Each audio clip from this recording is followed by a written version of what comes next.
하나님은 영이시니 예배하는 자가 영과 진리로 예배할지니라. 아멘.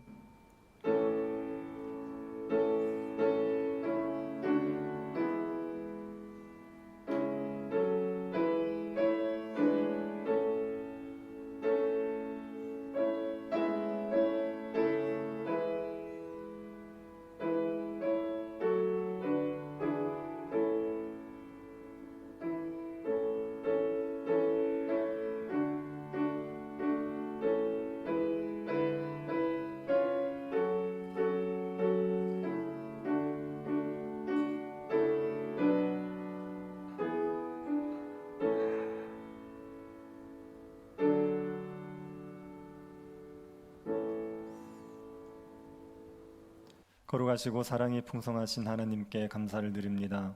매서운 한파 속에서도 주의 품 안에 저희들을 품으셔서 살아가게 하시고 주를 예배하게 하심을 감사드립니다. 주를 경외하는 주의 백성이 드리는 예배를 하나님이 기뻐 받으시고 우리 가운데 함께하여 주옵소서.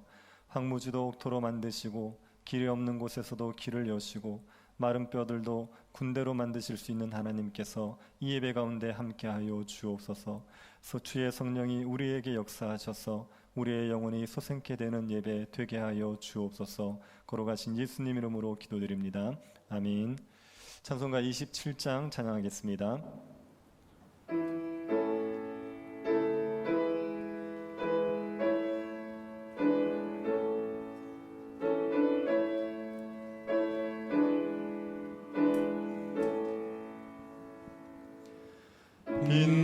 빛나고 높은 보좌와 그 위에 앉으신 주 예수 얼굴 영광이 해같이 빛나네.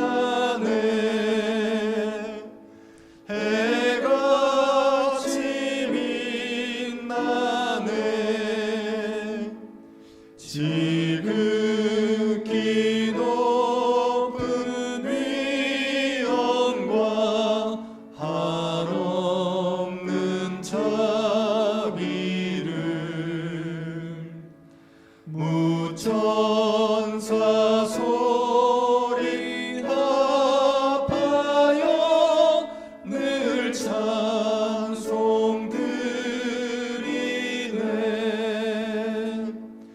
늘 찬송 드리네.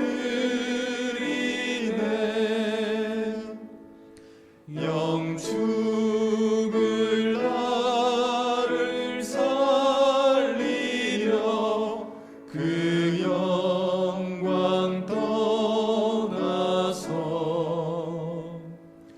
그 부끄러운 십자가 날 위해 지셨네. 날 위해 지셨네.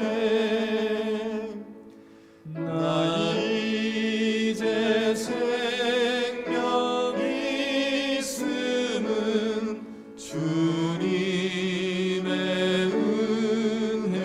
은혜요. 저 사망 권세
사도신경으로 신앙 고백하도록 하겠습니다. 전능하사 천지를 만드신 하나님 아버지를 내가 믿사오며 그 외아들 우리 주 예수 그리스도를 믿사오니 이는 성령으로 잉태하사 동정녀 마리아에게 나시고 본디오 빌라도에게 고난을 받으사 십자가에 못 박혀 죽으시고 장사한 지 사흘 만에 죽은 자 가운데서 다시 살아나시며 하늘에 오르사 전능하신 하나님 우편에 앉아 계시다가 저리로서 산자와 죽은 자를 심판하러 오시리라. 성령을 믿사오며 거룩한 공예와 성도가 서로 교통하는 것과 죄를 사하여 주시는 것과 몸이 다시 사는 것과 영원히 사는 것을 믿사옵나이다. 아멘. 박형수 장로님 기도하시겠습니다. 다 같이 기도드리겠습니다. 하나님 아버지, 소망과 기쁨의 새해를 맞아 하나님의 크신 사랑과 은혜에 감사하며 하나님을 찬양하며 경배드립니다. 지난 1년 동안도 우리의 목자가 되셔서 곤란 중에는 피난처로, 환난 중에는 돕는 은혜로 함께하여 주심을 찬양합니다. 하나님 아버지, 지난해에 부족한 결실을 회개합니다. 내 형제 자매에게 먼저 섬겨주지도 못했고, 먼저 이해해주지도 못했으며 높여주지도 못했고, 고집부리며 행동했던 순간순간들을 회개합니다. 올해는 맡겨진 사명에 갑절을 더하여 충성으로 영광을 돌리게 하여 주옵소서. 또 형제 자매들을 진정으로 사랑하는 열린 마음을 주시기를 소망합니다.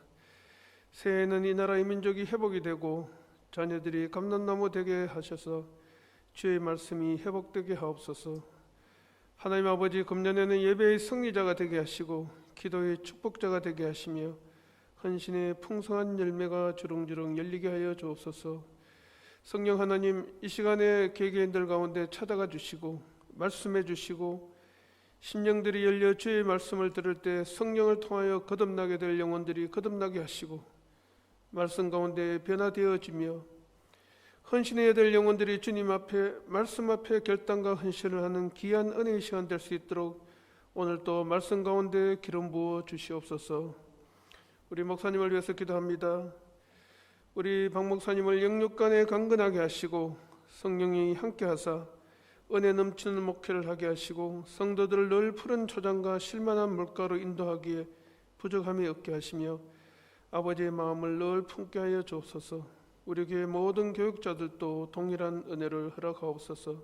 특별히 오늘 교회의 기도가 응답되니라는 주제로 말씀을 전하실 때 한량없는 은혜가 넘치기를 소망합니다. 하나님 아버지, 저희 행사를 여호와께 맡기라.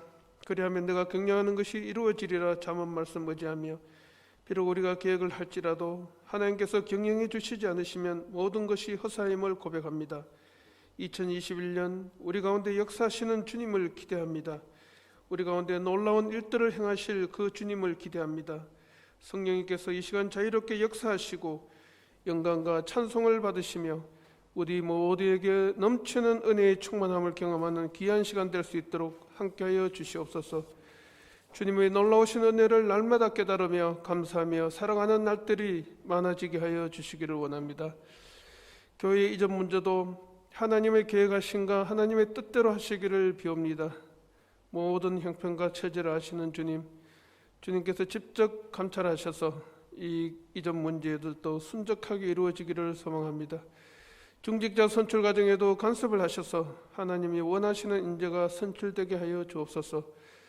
깊어가는 사회적 갈등이 하나님의 은혜로 안정되게 해주시고 백신이 빨리 보급되어 코로나가 종식되어서 신앙생활이 정상화가 되고 나라 경제도 세계 경제도 회복되게 하여 주시기를 원합니다. 교회발 코로나의 확진으로 세상은 골리앗처럼 사나워져 가고 있습니다. 우리는 어린 소년 다윗 같아서 늘 정신 차리지 않으면 불안하기도 하고 깜깜하기도 하고 우울하기도 합니다. 하나님은 우리에게 말씀하셨습니다. 왜 내가 싸우냐? 이스라엘을 위하여 여호와께서 싸워주시어 이긴 것 같이 수고하고 무거운 진진자들아 다 내게로 오라. 내가 너희를 쉬게 하리라. 저희의 근심 걱정 다 주님에게 맡기면서 나아가기를 원합니다. 근심 걱정하지 말아라. 내 주는 강한 성이요 방패 되시니 험난한 세상 가운데서도 주님이 주신 평강의 복을 누리며 승리하는 날들이 연속되기를 소망합니다. 2021년 성령님께서 저희를 찾아와 주셔서 저희 교회에 기도 소리가 끊이지 않게 하시고 말씀을 사랑하는 소리가 끊어지지 않게 하여 주셔서 승리의 간증이 날마다 고백되게 하여 주옵소서. 어려운 중에서도 성도들을 기억해 주시고 그들의 무릎에 새 힘을 허락하시어 걸으며 뛰는 은혜를 체험하게 하여 주옵소서. 특별히 올해는 금년에는 주의 말씀과 기도를 가까이 하는 한 해가 되게 하시고 주님의 음성을 늘 듣고 사는 저희들 다 되게 하시고 교회가 하나 되게 하시며 진정으로 사랑과 화평을 나누는 참으로 좋은 교회, 물된 동산 교회가 되게 하여 주시기를 원합니다. 아버지 하나님, 참으로 구해야 될 것은 너무나 많습니다만 형편과 처지를 잘 아시는 주님께서 우리 모든 교인들의 형편과 처지를 헤아려 주시고 우리 교회에 나갈 바도 헤아려 주시고 모든 것이 주님이 원하시는 주님의 뜻대로 행해지기를 소망합니다. 지금은 예배를 시작하는 시간이 옵니다. 시종을 주님에게 맡기오며 우리를 구원해 주신 예수님의 이름으로 감사하며 기도드리옵나이다. 아멘.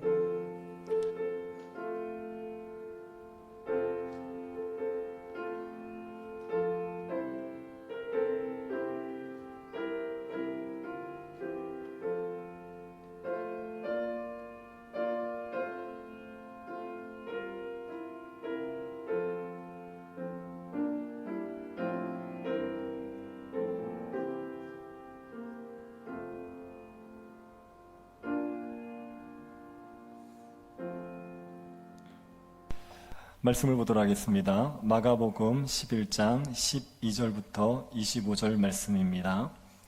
본문은 12절부터 25절인데 15절부터 19절까지만 교독하도록 하겠습니다.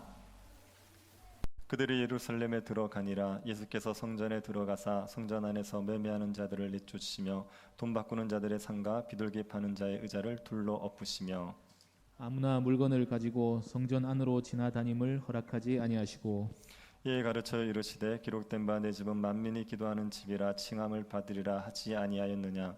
너희는 강도의 소굴을 만들었도다 하시매 대제사장들과 서기관들이 듣고 예수를 어떻게 죽일까 하고 꾀하니 이는 무리가 다 그의 교훈을 놀랍게 여김으로 그를 두려워하밀러라. 같이 보겠습니다. 그리고 날이 저물매 그들이 성 밖으로 나가더라. 아멘.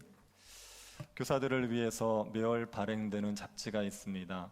그 잡지에 인상적인 글이 하나 있었습니다. 어떤 학생이 학교를 오지 않는 겁니다. 이 핑계에 저 핑계 대면서 학교를 오지 않습니다. 몸이 아프다, 늦잠을 잤다, 집에 일이 있었다 그러면서 학교를 오지 않습니다. 학교를 오지 않는 학생을 보면 선생님들은 저 아이는 문제하다, 문제가 많아서 학교 오지 않는다 이렇게 생각을 합니다. 아이를 탓하게 되지요. 그런데 어떤 선생님이 그 아이를 보면서 이런 생각을 했습니다. 왜 학교는 저 아이에게 학교 올 이유를 한 가지도 제시해 주지 못할까? 그렇게 얘기했습니다. 학생들이 학교를 오지 않는 이유가 있습니다. 공부가 하기 싫고 선생님이 싫고 친구들이 싫고 그리고 밥이 맛이 없고 여러 가지 이유들이 있을 수 있죠. 그래도 학교를 와야 되는 한 가지 이유만 있으면 그러면 학교를 오게 되어 있습니다. 학생들 중에 학교 가는 거 좋아하는 아이들이 누가 있습니까? 다 학교 가기 싫어하죠. 그런데 학교를 가야 될 이유가 있기 때문에 가는 겁니다.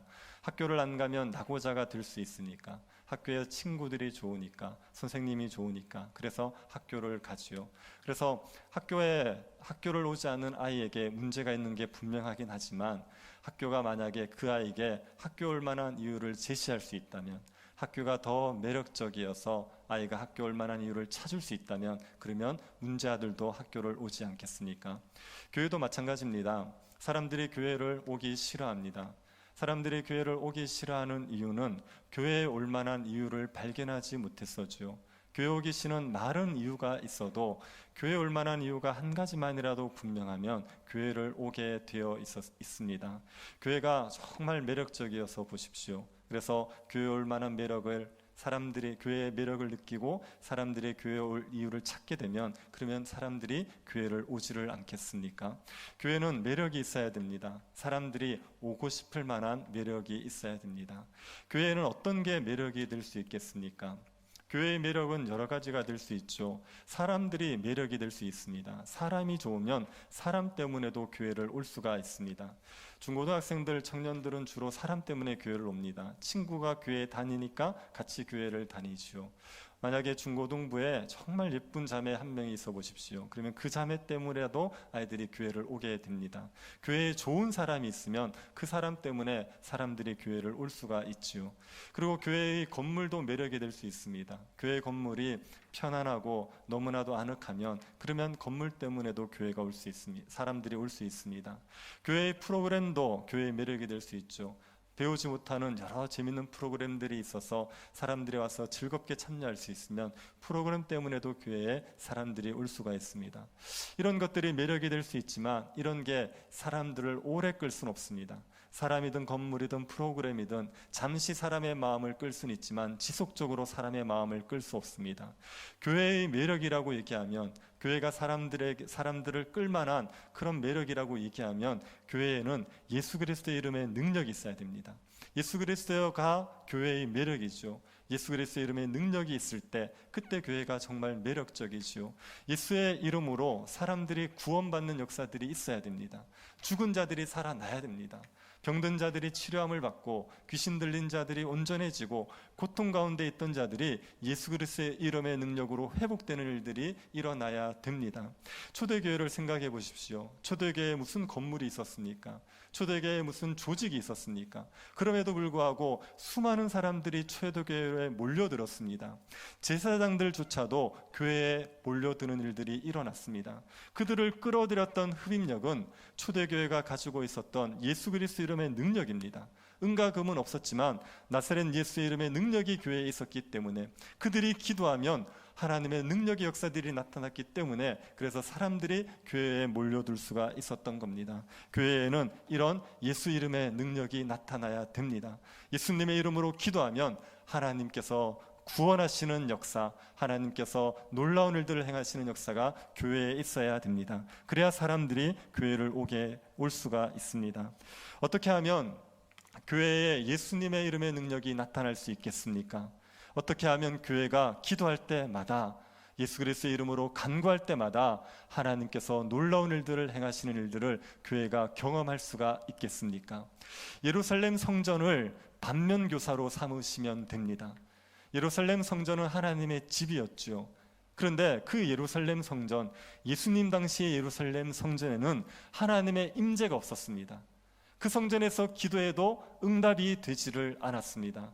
하나님의 집이라고 얘기하는데 기도해도 응답이 되지 않고 하나님의 임재를 느낄 수가 없었던 곳이 예수님 당시의 예루살렘 성전입니다. 왜 예루살렘 성전에서 하나님의 임재가 사라졌는지, 왜 예루살렘의 성전에서 기도해도 응답이 안 됐는지를 보면 교회가 어떻게 해야지 하나님 앞에 기도 응답을 받을 수 있는지를 알 수가 있습니다. 예수님 당시 예루살렘은 어떤 곳이었기에 그곳에서 기도해도 하나님이 듣지 않으셨겠습니까? 본문을 보면서 그 이유를 한번 찾아보도록 하겠습니다. 예수님께서 예루살렘에 입성을 하셨죠. 나귀를 타고 예루살렘에 입성하셨습니다. 나귀 타고 예루살렘에 입성하신 것은 스가랴 선지자가 예언한 그 메시아, 하나님이 보내실 왕, 그분이 바로 예수님이라는 것을 드러내신 겁니다. 예수님께서 예루살렘에 들어가셔서 성전을 둘러보십니다. 예수님이 보신 성전의 모습은 정말 참담한 모습이었습니다. 성전이라고 할 수 없고 시장터 같은 분위기였습니다. 장사꾼들이 판을 치고 있었습니다. 예수님이 그 성전을 둘러보시고 나서 조용히 베다니로 돌아오십니다. 베다니는 예루살렘에서 3.2km 떨어져 있는 곳입니다. 그래서 예수님이 예루살렘에 머무시는 동안 숙소로 삼았던 곳이 베다니입니다. 성전을 둘러보신 예수님은 아무런 말 없이 그 성전을 떠나셔서 베다니로 돌아오시고 하룻밤을 주무십니다. 예수님은 이 베다니에 돌아오셔서 성전을 정결하게 할 마음을 가지셨을 겁니다. 내일 가면 성전을 정결케 할 것이다. 그리고 그 일을 위해서 기도하면서 하루를 준비하셨을 겁니다. 그 다음날 아침에 베다니에서 예수님께서 일어나셔서 예루살렘으로 다시 올라가시는 겁니다. 예루살렘으로 올라가시면서 예수님이 무화과 나무 한 그루를 보게 되지요. 멀리서 보니까 무화과의 잎사귀가 무성했습니다. 그래서 열매를 얻을까 싶어서 그 무화과로 가지요. 예수님께서 무화과에 열매가 있는지를 살펴봤는데 열매가 아무것도 없었습니다. 이때는 무화과의 때가 아니었습니다. 무화과가 열매 맺을 때가 아니었습니다. 그래서 열매가 없었습니다. 그런데 예수님께서 그 무화과 나무를 저주해 버리십니다. 이제부터 영원토록 사람이 내게서 열매를 따먹지 못하리라, 그렇게 저주를 했습니다. 예수님께서 무화과 나무를 저주하신 것을 보면 이거는 감정적인 행동처럼 생각이 됩니다. 아무 잘못이 없는 무화과 나무를 실망감에 순간적인 분노 때문에 저주하신 것처럼 생각이 됩니다. 무화과 나무는 잘못한 게 없지요. 이때는 무화과의 때가 아닙니다. 열매를 맺을 때가 아니어서 열매가 없는 건데, 그런데 예수님께서 무화과를 저주해 버리신 겁니다. 그러니 예수님께서 잘못하시는 것처럼 느껴집니다. 이런 경우를 한번 생각해 보십시오. 어떤 회사원이 아침에 출근을 합니다. 아침을 먹지 못하고 회사를 출근하다가 토스트 가게 집을 지나가는 거죠. 가게 문이 열려 있습니다. 그래서 혹시 장사를 하나 싶어서 토스트가 있나 싶어서 들어가 봤습니다. 토스트가 있습니까? 물었는데 없다는 겁니다. 아직 장사할 때가 안 돼서 만들어 놓은 게 없습니다. 그 말을 듣는 순간 회사원이 화를 냅니다. 아니, 왜 토스트도 없으면서 문을 열어놨습니까? 이 집에는 앞으로 영원히 손님이 없을 겁니다. 그렇게 저주를 하면 회사원이 잘못하는 거 아닙니까? 가게 주인은 아무 잘못이 없는 거죠. 아직 때가 되지 않아서 토스트를 안 만들었을 뿐인데 그 토스트가 없다고 저주를 하면 그건 회사원이 잘못하는 겁니다. 예수님이 그렇게 하시는 것처럼 느껴집니다. 무화과 나무의 때가 아직 아닙니다. 그래서 열매가 없는 걸 가지고 열매가 없다고 예수님이 그 나무를 저주하신 것은 예수님이 잘못한 것처럼 느껴집니다. 그런데 예수님께서 불의하게 무화과 나무를 저주하신 게 아니라 저주할 만해서 무화과 나무를 저주하신 겁니다. 건드리라는 학자가 있습니다. 그 학자가 이런 설명을 합니다. 예수님이 무화과 나무에 가서 찾으신 열매는 본 열매가 아니라 첫 열매다, 이런 얘기를 합니다. 이 이스라엘 땅의 무화과는 6월절이 지나고 나서 1, 2개월 후에 열매가 맺힙니다. 그리고 열매가 맺히고 나서 1, 2개월 후에 따게 되어 있습니다. 근데 예수님이 지금 무화과를 찾아간 때가 6월절 때거든요. 그때는 열매가 없죠. 그런데 그때도 맺혀지는 작은 열매가 있습니다. 잎이 나는 순간 같이 맺혀지는 열매가 있습니다. 이스라엘에서 선교사를 지내셨던 어떤 목사님, 류모세 목사님이라는 분이 이 부분에 대해서 설명을 한 게 있습니다. 그분 책에 보면은 팔레스타인 땅, 이스라엘 땅에는 무화과가 5차례 열매를 맺힌답니다. 그런데 첫 번째 열매가 맺히고 나서 그 다음에 4번의 열매가 맺히는 거예요. 근데 이 첫 번째 열매는 파게라고 해서 잎이 필 때 같이 맺히게 됩니다. 사진을 한번 보시겠습니까? 무화과 나무 잎이 맺힐 때 작은 열매 하나가 맺히지요. 이게 파게라는 열매입니다. 무화과의 첫 번째 열매, 이것을 파게, 이렇게 부릅니다. 요게 맺히고 나면 이게 떨어지고 나서 그 다음에 4번의 열매가 맺힙니다. 4번의 열매가 맺히는데 그게 우리가 먹는 무화과, 그것을 테나, 이렇게 얘기합니다. 예수님께서 찾으셨던 열매가 요 파게라는 열매라는 거예요. 요 첫 열매는 본 열매보다 당도가 떨어집니다. 맛도 없고 크기도 작습니다. 그래도 가난한 소작인들, 가난한 사람들에게는 이게 귀한 양식인 거죠. 오랫동안 먹을 것을 구하지 못하다가 요 파게, 요 첫 열매를 가지고 먹을 거를 찾는 경우가 있는 겁니다. 예수님께서는 그 첫 열매를 찾으러 가셨다는 겁니다. 잎이 무성하니까 당연히 첫 열매는 있을 거다, 그러고 간 거지요. 그런데 그 첫 열매가 없었습니다. 요 첫 번째 열매가 맺히지 않으면 본 열매도 맺히지 않는답니다. 그러니 이 나무는 잎만 무성할 뿐이지 열매를 맺을 수 없는 그런 무화과 나무였습니다. 그 무화과 나무를 예수님이 저주하신 거죠. 그러니 저주받을 만한 무화과 나무를 저주하신 겁니다. 그래도 예수님께서 굳이 왜 이것을 저주하셨느냐 하는 생각이 들 수 있지 않습니까? 무화과가 열매를 못 맺어도 내버려 두면 됩니다. 그걸 굳이 저주해서 말라버리게 할 필요는 없지 않습니까? 예수님께서 이렇게 하신 이유가 있죠. 예수님은 기적을 행하실 때 주고자 하는 교훈이 있어서 행하시는 경우가 대부분입니다. 그래서 예수님께서 무화과 나무를 저주하신 것도 어떤 교훈을 주고 싶은 게 있는 거죠. 무슨 교훈을 주고 싶은 겁니까? 이 잎이 무성한 무화과 나무는 무엇을 상징하냐면 이스라엘 백성을 상징하는 겁니다. 이스라엘 백성들, 하나님의 백성이라고 말하는 이스라엘 백성들의 모습을 보여주는 겁니다. 이스라엘은 하나님의 백성들이죠. 이스라엘 백성들은 하나님의 백성다운 합당한 열매가 있어야 됩니다. 이스라엘 백성들을 하나님께서 택하실 때 제사장 나라로 택하신 거거든요.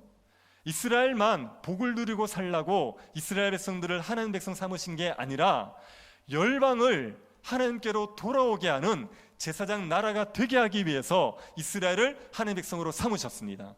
그래서 이스라엘 백성들에게는 하나님 백성다운 열매가 있어야 됩니다. 이방 사람들이 보기에 매력을 느낄 만한, 그래서 하나님을 섬기고 싶게 만들 만한 그런 열매가 있어야 되는 거죠. 그런데 예수님 당시에 이스라엘 백성들에게는 그런 열매가 없었습니다. 하나님 백성다운 모습, 이방 사람들이 보기에 매력적인 만한 그런 아름다운 열매들이 이스라엘 백성들에게 없었던 겁니다. 그러면서 종교적인 행위는 정말 열심히 하는 거예요. 성전에서 제사를 드리고 있습니다.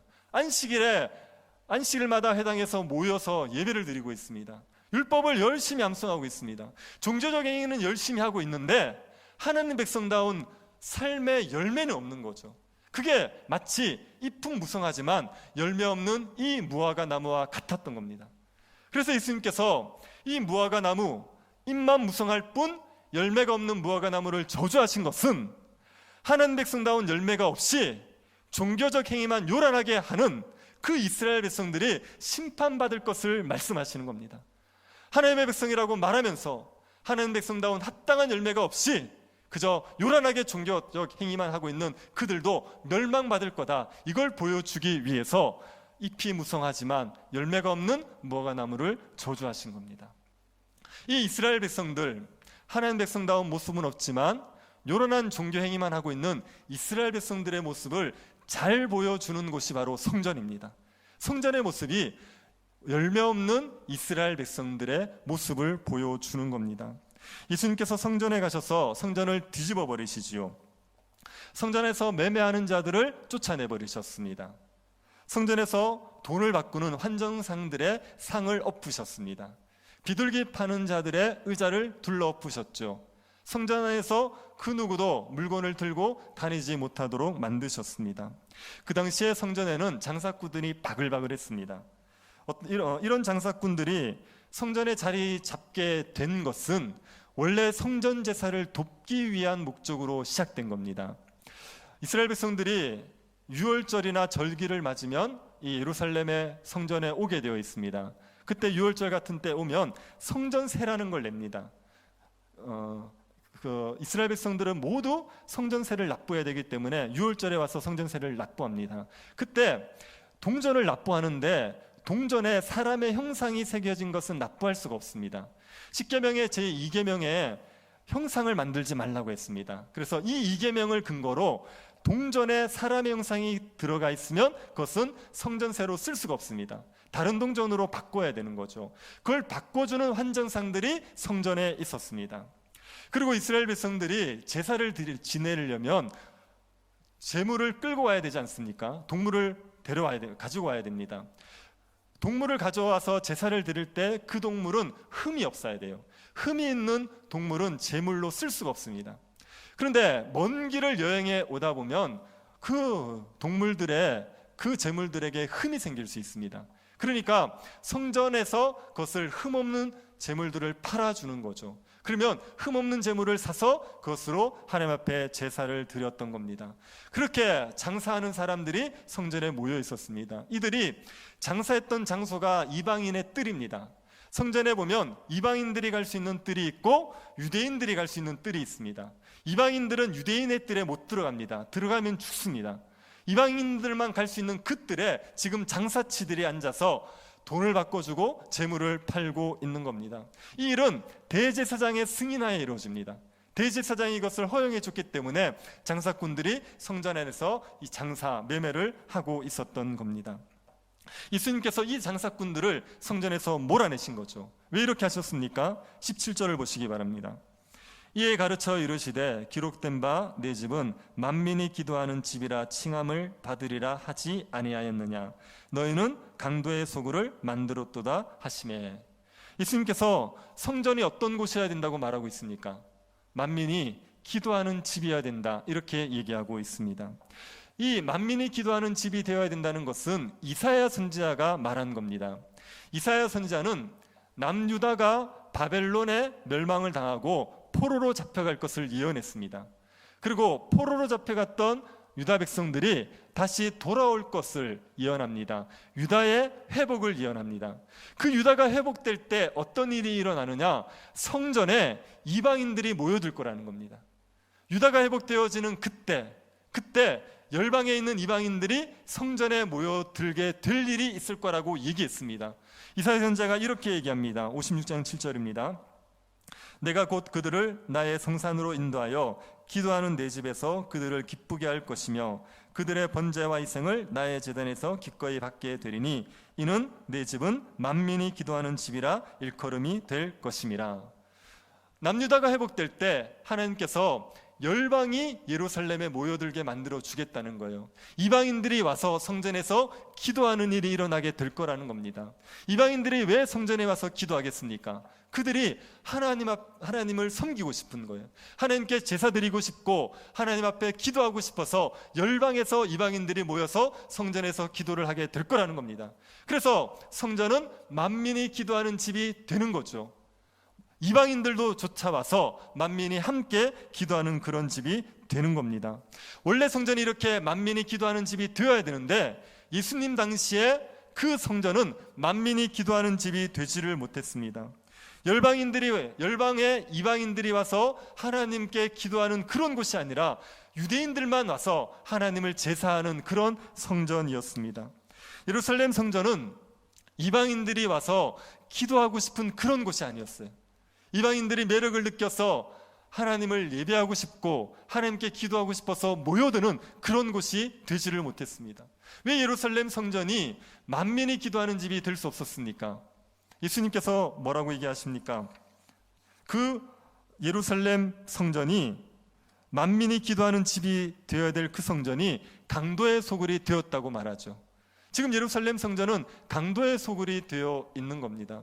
예수님이 성전을 향하여서 강도의 소굴 이렇게 이야기하시는 이유는 두 가지 이유 때문에 그렇습니다. 첫 번째는 종교 지도자들과 장사꾼들이 강도짓을 하고 있었습니다. 예루살렘 성전에서 매매하는 그 사람들은 성전 제사를 돕기 위해서 이것을 시작했던 사람들이겠죠. 그런데 예수님 당시의 이들은 정말 성전 제사를 돕고 싶은 이유 때문이 아니라 돈벌이의 욕심 때문에 지금 장사를 하고 있습니다. 성전 제사를 돕고 싶은 마음 때문에 장사를 한다고 하면 그러면 과도하게 비싸게 팔면 안 되죠. 바가지를 씌우면 안 되는 겁니다.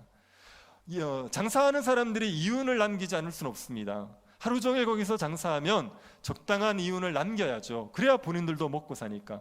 적당한 이윤을 남기는 건 문제가 없는데 지금 이 사람들은 성전에 온 순례자들에게 바가지를 씌우고 있어요.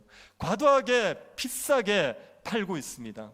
탈무드라는 책에 보면은 성전에서 비둘기 한 쌍이 금화 한 입에 팔린답니다.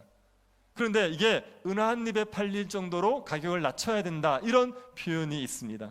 성전 밖에서 팔리는 것보다 훨씬 비싸게 파는 겁니다. 성전에 제사를 드리러 제물을 가지고 오지 않습니까? 그러면 이 트집 저 트집을 잡아서 퇴짜를 놔버리는 겁니다. 다리가 좀 생긴 게 이상해, 눈빛이 이상해, 약간 병든 것 같아, 퇴짜를 놔버립니다. 그래서 성전 안에 있는 성전 장사치들이 파는 그 제물을 사도록 만드는 거죠. 환전을 할 때 수수료를 비싸게 받아 버리는 겁니다. 그래서 과도하게 이득을 취하고 있습니다. 장사하는 사람들이 이렇게 할 수밖에 없는 이유가 있습니다. 왜냐하면 이 사람들은 자기가 이윤을 남기면서 동시에 대제사장들, 종교 지도자들에게 상납을 해야 돼요. 그러니 자기도 남겨야 되고 종교 지도자들에게도 돈을 바쳐야 되니까 일반 시중보다 훨씬 비싸게 팔 수밖에 없는 것이요. 그래서 사람들에게 과도하게 비싸게 팔면서 막대한 이득을 취하고 있었습니다. 이게 강도짓입니다. 강도가 뭡니까? 다른 사람들의 것을 약탈하는 거 아닙니까? 이 사람들은 지금 합법적으로 사람들 것을 약탈하면서 강도짓을 하고 있습니다. 그래서 예수님께서 성전이 강도의 소굴이 되었다, 도둑의 소굴이 되었다, 그렇게 얘기하신 겁니다. 그리고 성전이 강도의 소굴이 되었다고 말하는 또 한 가지 이유가 있습니다. 강도 같은 자들에게 위안을 주는 곳이 되었기 때문에 그래요. 삶을 강도같이 살아가는 사람들에게 삶을 강도같이 사는 자들이 성전에 왔을 때 그들에게 거짓 위안을 주는 그런 곳이 성전이 되었기 때문입니다. 강도의 소굴, 이 표현은 예레미야가 사용한 표현입니다. 예레미야 7장 11절을 보시기 바랍니다. 내 이름으로 일컬음을 받는 이 집이 너희 눈에는 도둑의 소굴로 보이느냐? 보라, 나 곧 내가 그것을 보았노라. 여호와의 말씀이니라. 예레미야 선지자가 그 당시의 성전을 도둑의 소굴이다 이렇게 얘기했습니다. 강도의 소굴 이렇게 얘기했습니다. 왜 예레미야 선지자가 강도의 소굴이라고 얘기했겠습니까? 지금 이게 그 당시에 예레미야 시대에도 성전에서 장사가 이루어진 건 아니에요. 그런데 어떤 일이 있었냐면 유다 백성들, 예레미야 시대의 유다 백성들은 삶을 강도처럼 살았어요. 가난한 사람들을 착취하고 저울을 속이고 거짓을 행하고 그렇게 살았어요. 온갖 나쁜 짓을 다 했습니다. 그러면서 성전에 와서 제사를 드리는 거예요. 성전에 와서 제사를 드리면서 자기들은 하나님의 백성이랍니다. 자기들은 구원을 얻는다는 거예요. 삶에서는 온갖 불의한 짓을 다 하면서, 강도짓을 하고 온갖 나쁜 짓을 다 하면서 성전에 와서 제사하면서 자기들은 구원을 받을 거라고 위안을 얻고 있어요. 성전이 그들에게 위안을 주고 있습니다. 거짓 위안을 주고 있습니다.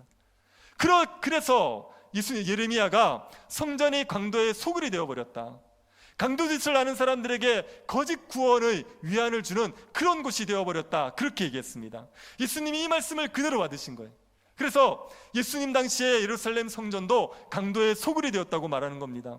하나님의 백성으로서의 삶의 열매가 없습니다. 하나님의 백성다운 공의가 없습니다.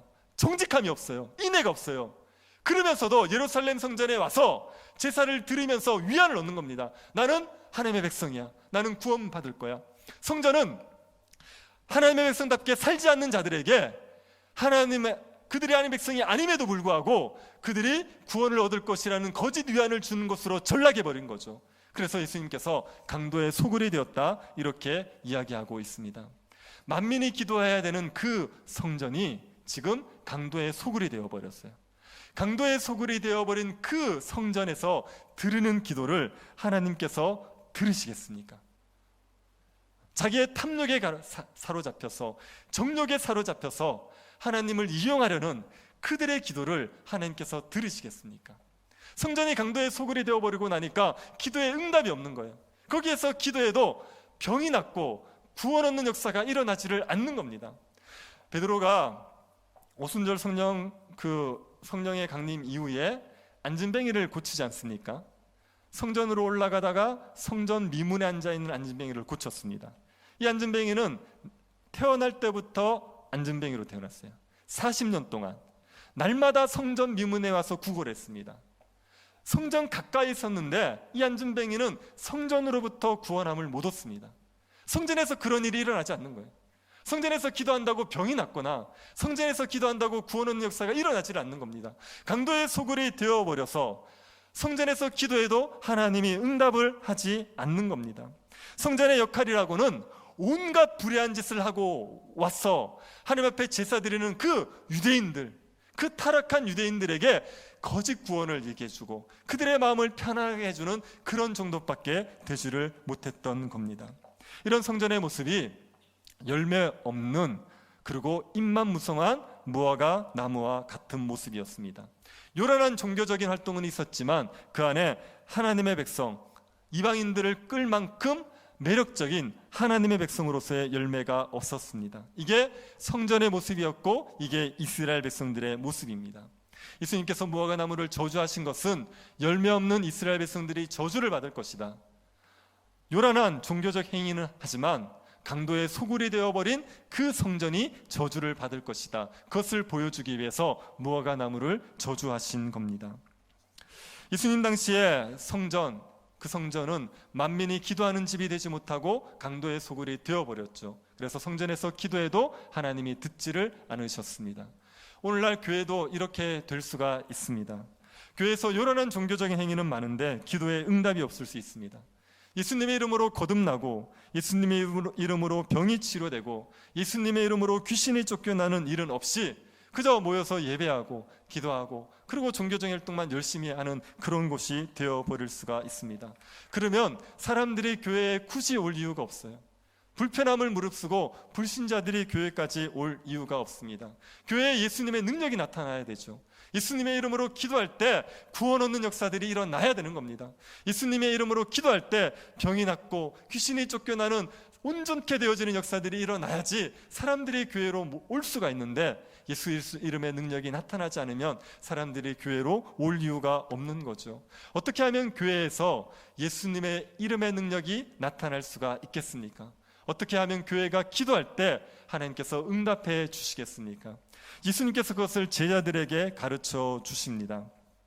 예수님이 무화과 나무를 성전을 정결하게 하고 나서 그리고 다시 베다니로 가셨습니다. 그리고 그 다음날 아침에 나올 때 예수님이 저주했던 무화과 나무가 말라버렸습니다. 제자들이 그걸 보고 깜짝 놀라죠. 예수님의 말씀 때문에 무화과가 말랐다는 사실 때문에 깜짝 놀랐습니다.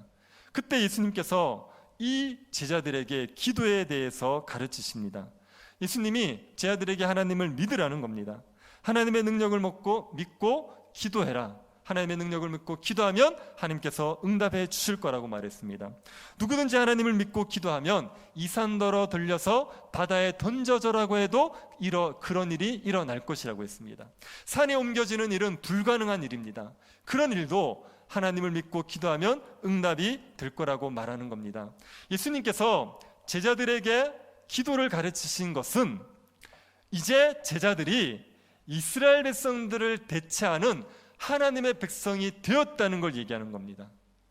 이스라엘 백성들은 성전에서 기도했지 않습니까? 성전에서 기도했지만 그들은 응답을 받지를 못했습니다. 하나님이 이 이스라엘 백성들과 성전을 파괴하실 겁니다. 멸망시킬 겁니다. 그러고 나서 하나님이 새로운 백성들을 세우시는데 그들이 예수님의 제자들인 거예요. 그래서 이 예수님의 제자들은 하나님 앞에 기도할 수 있습니다. 예수님의 이름으로 기도할 수가 있죠. 이스라엘 백성들이 성전에서 기도했던 것처럼 예수님의 제자들은 예수님의 이름으로 하나님 앞에 기도할 수가 있습니다. 그리고 예수님의 이름으로 기도하면 하나님이 응답을 해주시는 거예요.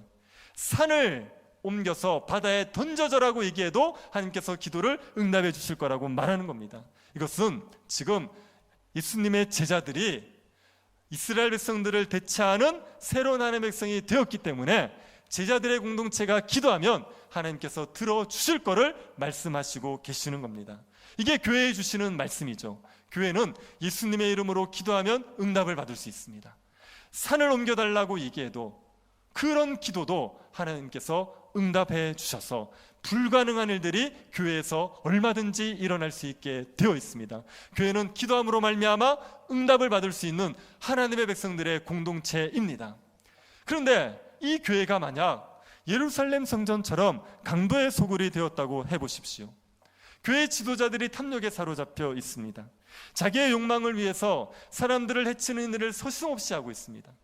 교회를 다니고 있는 성도들이 탐욕에 사로잡혀 있습니다. 탐욕에 사로잡혀서 하나님 백성다운 합당한 삶의 열매는 없이 불신자와 조금도 다를 바 없이 불의한 짓들을 하고 있습니다. 그렇게 교회가 강도의 소굴이 되어버리면 그 교회가 하는 기도를 하나님께서 들어 응답하시겠습니까? 하나님께서는 우리의 기도를 들으시지요. 그런데 정욕으로 구하는 기도는 듣지 않습니다. 우리가 정욕을 가지고 우리의 욕심을 따라 구하는 기도는 하나님이 듣지를 않습니다. 정욕을 위해서 산을 옮겨달라고 말하는 그 기도를 하나님이 들어주신다는 건 말이 안 되는 거예요. 자기의 욕심을 위해서 구하는데 하나님이 그 기도를 응답하신다는 것은 말이 되지를 않습니다. 교회가 강도의 소굴이 되어버리면 그러면 교회는 기도해도 하나님의 응답을 받을 수가 없습니다. 그래서 교회에 기도 응답의 약속이 분명히 있지만 교회가 강도의 소굴이 되지 않기 위해서 정욕을 벗어버려야 돼요. 정욕에 사로잡힌 그 상태에서 벗어나야지, 그래야지 하나님의 기도 응답을 받을 수가 있습니다. 어떻게 하면 정욕을 벗어버릴 수가 있습니까? 여러분, 우리가 정욕을 벗어버린다고 말할 때 이 정욕이라는 건 뭐죠? 이거는요, 우리가 성적인 죄를 짓는 것, 우리가 사기를 치고 도둑질하고 살인을 하고 이런 죄를 짓는 것, 그것을 말하는 것만이 아니라 하나님을 거스리고 내가 하나님의 자리에 서서 나를 위해서 살아가는 것 자체가 정욕입니다. 하나님을 섬기고 하나님을 영화롭게 해야 될 사람이 자기를 사랑하고 자기의 욕심을 위해서 살고 싶어하는 게 정욕이란 말이에요. 돈을 많이 벌어서 부자 되고 싶은 게 정욕입니다. 세상에서 성공하고 싶은 게 정욕입니다. 나를 사랑해서 나를 위해서 살아가고 싶은 그 마음 자체가 정욕이란 말이에요. 이게 어떻게 깨어질 수 있습니까? 사람은 태어날 때부터 정욕에 꽉 사로잡혀 있거든요. 자기 사랑에 똘똘 뭉친 존재가 사람입니다. 이 강력한 정욕이 어떻게 하면 깨어질 수가 있습니까? 무엇이 우리를 정욕에서 벗어나게 만들 수가 있습니까? 예수 그리스도의 십자가만이 우리를 정욕에서 벗어나게 만들어 줍니다.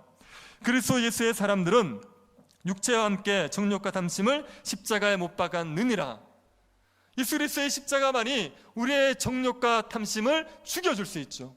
예수 그리스도를 믿게 되면, 예수 그리스도를 우리가 십자가를 바라보게 되면, 그러면 우리 안에 있는 정욕과 탐심이 깨어지고 우리가 주를 위해서 살아가는 존재, 하나님의 영광을 위해서 사는 존재로 변화될 수가 있습니다. 그 어떤 것으로도 깨어지지 않는 정욕이 예수 그리스도의 십자가만으로 깨어지게 됩니다.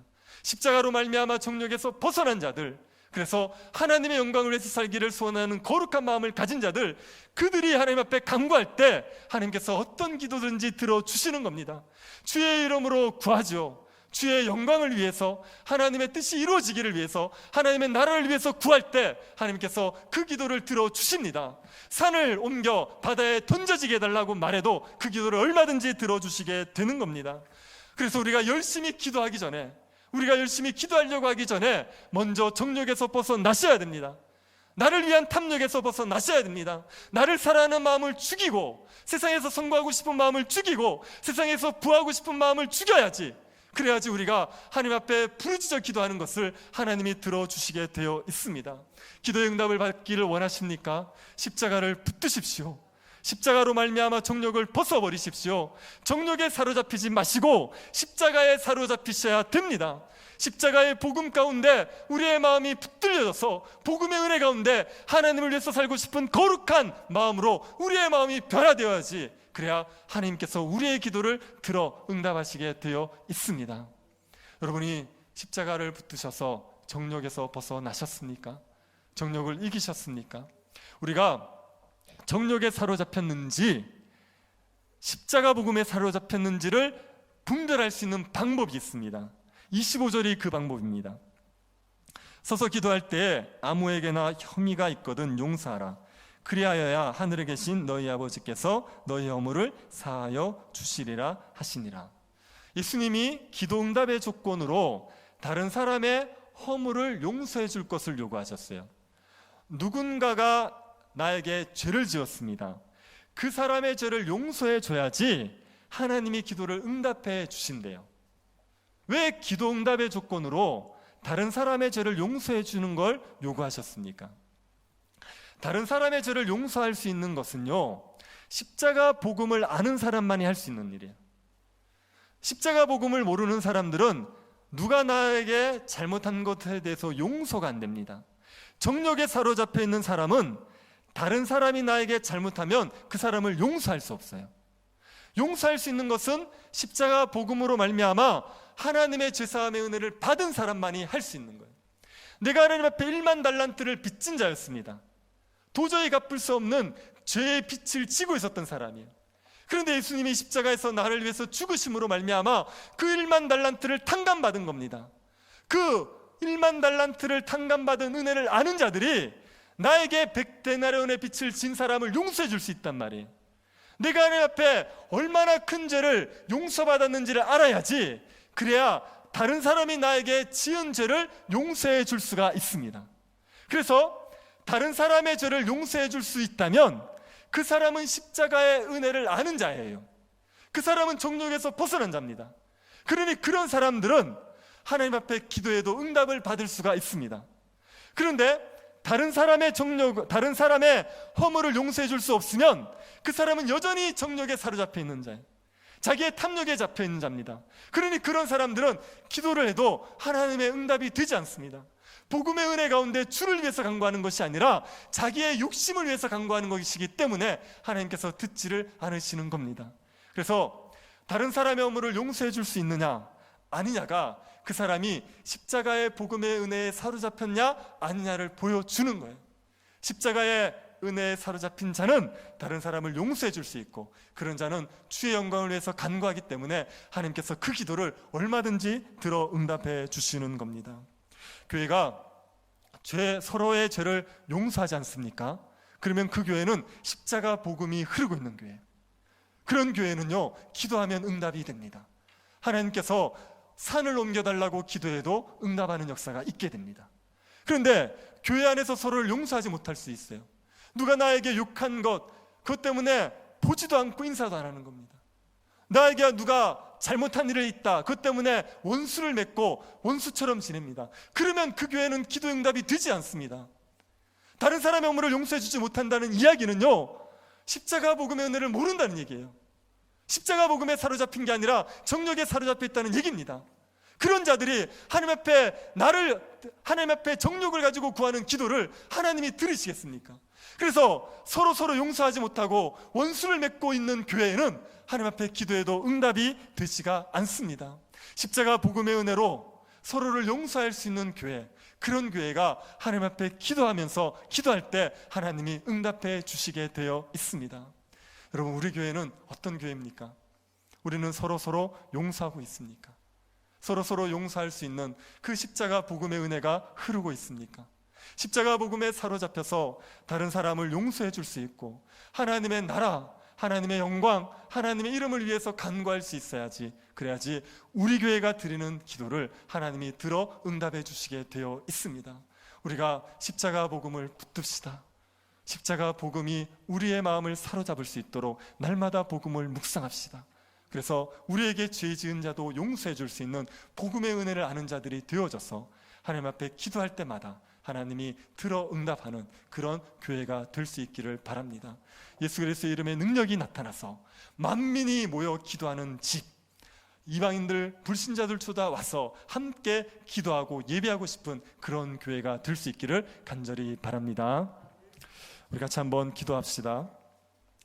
우리 교회가 십자가 복음에 사로잡히는 교회가 될 수 있게 해달라고 같이 한번 기도합시다. 복음의 은혜 때문에 다른 사람의 허물과 죄를 용서해 줄 수 있는 그런 교회 되게 하여 주시도록, 우리가 복음에 사로잡혀서 예수의 이름으로 기도할 때 하나님께서 정말 기도의 능력의 역사가 나타날 수 있게 해달라고, 죽은 자들이 살아나게 하시고 병든 자들이 치료되게 하여 주시고 귀신이 쫓겨나는 역사가 우리 가운데 일어날 수 있게 해달라고 기도합시다. 만민이 기도하는 집 될 수 있도록 우리에게 은혜 내리고 주시기를, 교회 가운데 하나님께서 은혜 주셔서 말씀을 가까이 하면서 이 한 해 동안 하나님이 주신 은혜를 풍성히 누릴 수 있게 해달라고 기도합시다. 교회 예배가 회복될 수 있도록 중직자 선거, 또 우리 예배당 이전의 문제 주께서 선하게 이끌어 주시기를 같이 한번 기도하도록 하겠습니다. 하나님 아버지, 교회가 하나님의 은혜 가운데서 십자가 복음의 은혜를 날마다 누릴 수 있도록 하나님께서 역사하여 주십시오. 우리들의 마음에 십자가 복음의 은혜가 있게 하여 주시기를 원합니다. 하나님 아버지께서 우리를 어떻게 용서하시고 어떻게 사랑하셨는지를 기억하게 하여 주셔서 다른 사람의 허물을 용서해 주게 하십시오. 다른 사람들의 죄를 용서해 주게 하여 주시옵소서. 하나님 아버지의 복음의 은혜를 알고 정욕에서 벗어나 하나님의 뜻대로 간구하는 교회가 되게 하여 주시고, 기도할 때마다 주의 역사가 우리 가운데 일어나게 하여 주시옵소서. 예수의 이름의 능력으로 죽은 자들이 살아나게 하여 주시기를 원합니다. 예수 이름의 능력으로 병든 자들이 치유되게 하여 주시옵소서. 예수 이름의 능력으로 귀신이 쫓겨나고 온전케 되어지는 역사가 우리 가운데 일어날 수 있게 하여 주시기를 원하옵나이다. 세상의 불신자들이 함께 모여 예배하고 싶은 곳, 함께 모여 기도하고 싶은 곳, 하나님 아버지의 능력을 볼 수 있는 곳이 되게 하여 주셔서 만민이 기도하는 집으로서 회복되어질 수 있도록 은혜를 내리워 주시옵소서. 하나님이 어두운 시대에도 예수 그리스도의 이름을 드러낼 수 있는 교회가 될 수 있도록, 이 어두운 시대에도 예수 그리스도의 이름의 능력을 보여주며 사람들을 구원하는 일을 감당할 수 있는 교회가 될 수 있도록 우리에게 은혜를 내리워 주시옵소서. 하나님 아버지, 이 한 해 동안 우리가 주의 말씀을 가까이 하기를 원합니다. 말씀을 가까이 하고 말씀의 능력을 덧입게 하여 주시고 말씀의 은혜로 충만해질 수 있는 교회가 되게 하여 주시옵소서. 하나님 아버지, 은혜를 베풀어 주시기 원합니다. 코로나 위협에서 이 땅을 건져주시고 예배가 회복되어지고 일상이 회복되어지는 역사가 일어나게 하여 주시옵소서. 하나님, 우리 가운데 주님께서 선하신 인도를 허락하여 주십시오. 예배당을 이전하는 문제를 선하게 인도하여 주시고 중직자 선거를 선하게 인도하여 주셔서 이 모든 일들을 통해서 주의 교회가 충만함에 이를 수 있도록 자라가는 기회가 될 수 있도록 우리를 붙잡아 주시옵소서. 우리 가운데 주의 은혜, 선하신 은혜가 풍성할 수 있도록 역사하여 주옵소서.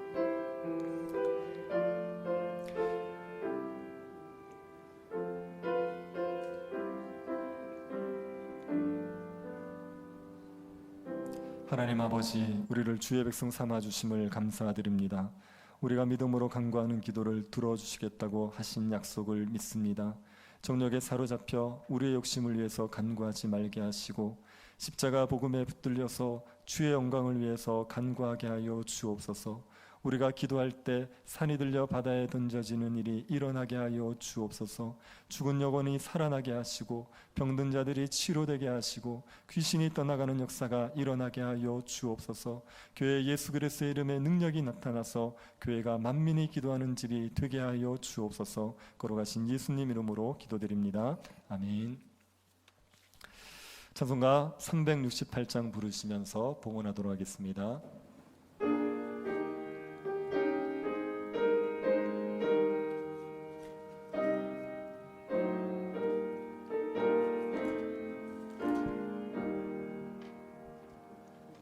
주 예수여 은혜를 내려주사 곧 충만케 하옵소서. 이 주리고 목마른 나의 맘에 주 성령을 부으소서. 주 예수여 충만한 은혜 내 영혼에 부으소서.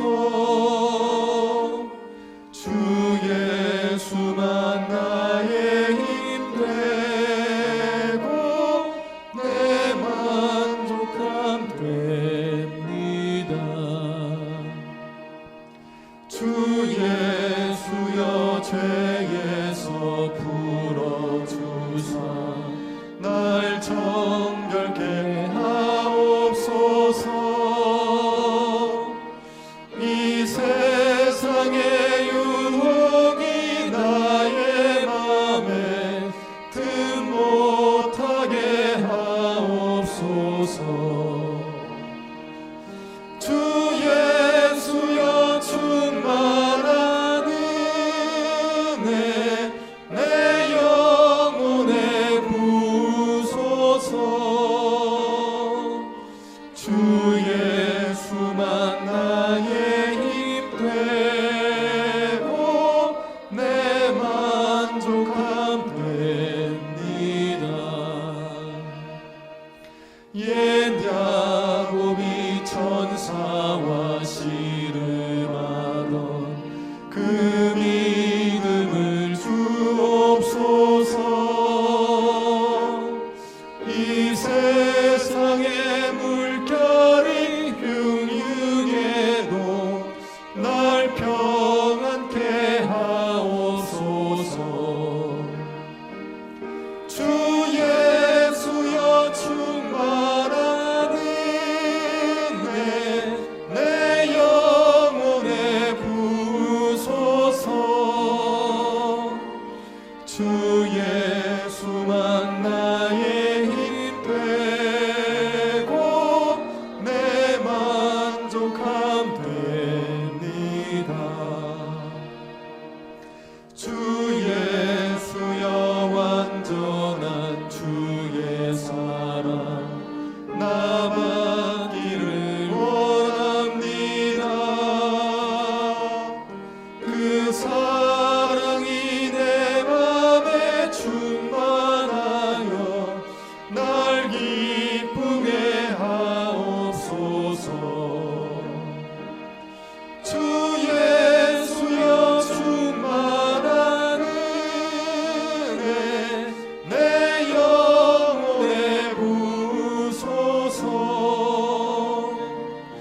주 예수만 나의 힘 되고 내 만족함 됩니다. 내 마음에 임하신 주의 성령 늘 계실 줄 믿습니다. 그 은사를 나에게 부어주사 주 섬기게 하옵소서. 주 예수여 충만한 은혜 내 영혼에 부으소서. 주 예수만 나의 힘 되고 내 만족함 됩니다. 전능하신 하나님께서 크신 권능으로 우리를 붙들어 주심을 감사드립니다. 매일매일 당연한 듯 누리던 일상이 하나님의 크신 은혜임을 깨닫게 하심을 감사드립니다. 지금 우리가 누리고 있는 모든 것들도 하나님의 은혜인 줄 믿고 하나님 앞에 감사의 예물을 드립니다. 어려운 때지만 주를 경외하는 마음을 잃어버리지 않도록 은혜 베풀어 주옵소서. 의지할 것 없는 세상 속에서 주를 더욱 가까이 하게 하셔서 하나님의 풍성한 은혜를 누리게 하옵소서. 세상이 알지 못하는 하늘의 신령한 복을 모든 성도들의 가정에 넘치게 하시고 매일매일 주께서 주시는 일용할 양식으로 살아가게 하여 주옵소서. 가난하든 부하든 언제든지 주의 영광만을 위해서 살아가는 주의 백성들이 되게 하옵소서. 걸어가신 예수님 이름으로 기도드립니다. 아멘.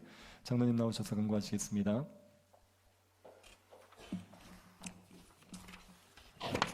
예, 광고 드리겠습니다. 1월 17일까지 온라인으로 예배를 드립니다. 또 두 번째 성경 문화반에 참여하셔서 말씀을 가까이 하시기 바랍니다. 또 온라인 헌금을 하실 분들은 화면에 보이는 계좌로 송금해 주시기를 바랍니다. 이상입니다.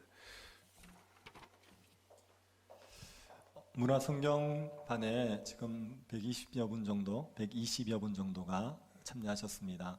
아직 참여하지 않으신 분들도 5개 반 중에 하나를 참여하셔서 말씀을 가까이 하시게 되기를 바랍니다. 다 같이 일어나셔서 주기도 문송 찬송하고 죽도로 예배를 마치겠습니다.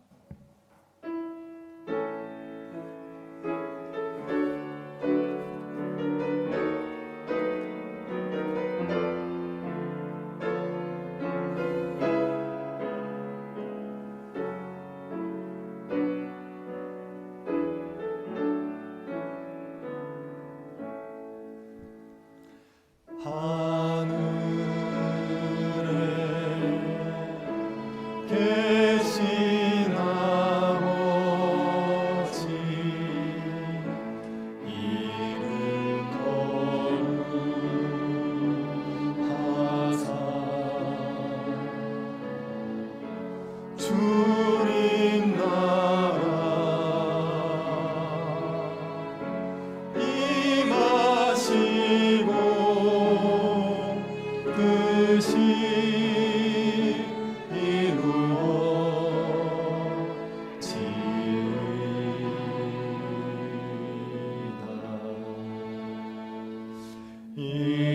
일용할 양식 주시고 우리들의 큰 죄 다 용서하옵시고 또 시험에 들게 마시고 악에서 구원하소서. 대개 주의 나라 주의 권세 주의 영광 영원히